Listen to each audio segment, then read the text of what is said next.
नमस्कार दोस्तों, Soni vision legal में आपका स्वागत है। आज मैं आपको बताऊंगा ई कॉमर्स के जीएसटी लॉस के बारे में। मैंने बहुत सारी वीडियोस बनाई है ई कॉमर्स प्लेटफॉर्म के ऊपर, कौन से लॉस लगते हैं, ट्रेडमार्क के क्या है, कॉपीराइट के क्या है, इन्फ्रिंगमेंट के ऊपर। आज मैं आपको स्पेसिफिकली जीएसटी के ऊपर बताऊंगा। देखो, अगर आपने एक बार जीएसटी नंबर ले लिया ना, तो उसका ध्यान तो आपको रखना ही पड़ेगा। जैसे रिलेशनशिप में होता है, एक बार आप कमिट हो गए, उसके बाद उस रिलेशनशिप को चलाने के लिए आपको हर महीने हर साल टाइम देना पड़ता है। सेम विद जीएसटी, हर महीने आपको टाइम देना पड़ेगा और हर साल आपको टाइम देना पड़ेगा विथ योर जीएसटी नंबर, ताकि आपको फ्यूचर में कभी दिक्कत ना आए।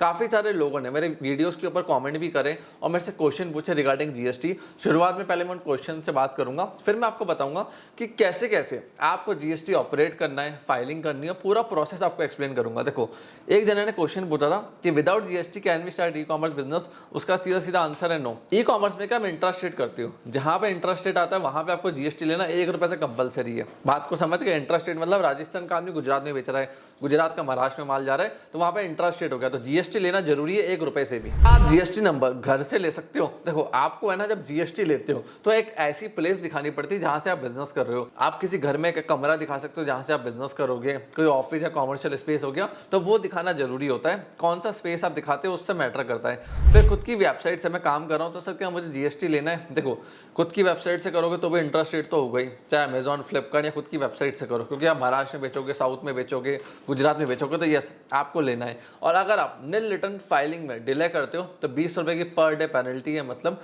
₹7,500 साल की। और उसके बाद अगर आप लोग ₹1 की भी सेल कर देते हो, फिर भी रिटर्न फाइलिंग नहीं करते हो, तो पर डे ₹50 की पेनल्टी है। और काफ़ी सारे लोग मेरे को ये भी कहते हैं कि सर हम रिटर्न फाइल नहीं करेंगे, 10 महीने बाद, 1 साल बाद जीएसटी अपने आप वेव हो जाएगा, खत्म हो जाएगा।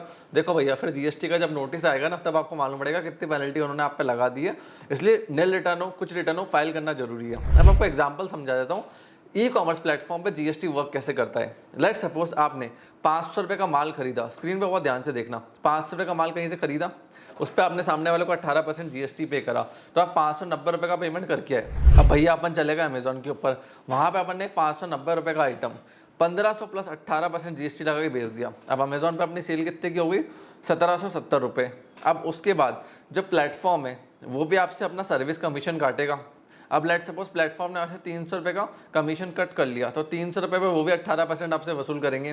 तो टोटल अमेजॉन जो प्लेटफॉर्म है वो आपसे ले रहा है ₹354, वो कट कर रहे हैं। अब यहाँ पे समझना, आपको सरकार को कितना देना है मैं आपको समझाता हूँ। देखो, पहले आप कितना जीएसटी पे करके आए थे?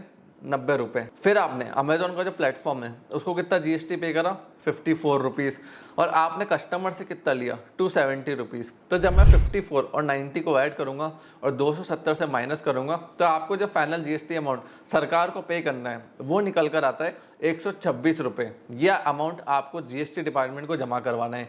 समझ गए फ्रेंड्स हम कैसे मैंने इसकी पूरी कैलकुलेशन करी? फ्रेंड्स देखो, चाहे अमेजोन हो, फ्लिपकार्ट हो, मीशो हो, यहाँ पे जीएसटी लेना कंपलसरी है। तो ट्रेडमार्क मतलब वर्ड मार्क होना कंपलसरी है। वर्ड मार्क भी चाहिए ट्रेडमार्क के अंदर, और आपको जीएसटी नंबर भी चाहिए, तभी आप ऑनलाइन मार्केट के अंदर बेच सकते हो। इन चीजों का ध्यान रखना। फिर भी कोई ई कॉमर्स में दिक्कत आ रही है, लीगलिटी किसके रिगार्डिंग, किसी भी चीज के रिगार्डिंग, कमेंट सेक्शन आपके लिए ओपन है।